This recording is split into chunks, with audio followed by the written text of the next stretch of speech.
बादल के बिजुली क्यों चमके, बिनु बादल के बिजुली क्यों चमके, बिनु बादल समधी के बहिनी के याल झलके,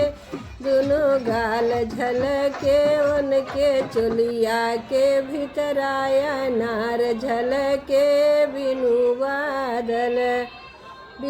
बादल के बिजुली क्यों चमके, बिनु बादल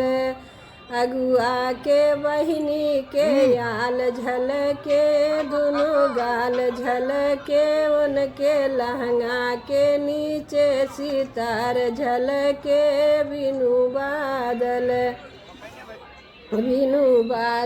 के बिजुली क्यों चमके, बिनु बादल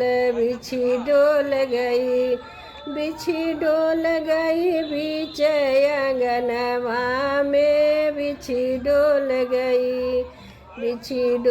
गई बीच अंगनवा में, बिछी डोल गई रहरी के तीन पाती, तीनों का चना रहे, दूल्हा के तीन बहिनियाँ, तीनों के तीनों छिनार है, दूल्हा के तीन बहिनियाँ,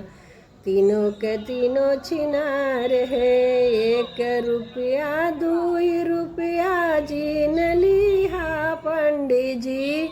दूल्हा के बहिनी के मांग लिहा पंडित जी, 1 रुपया 2 रुपया जीन लिहा पंडित जी, समधी के फुआ के मांग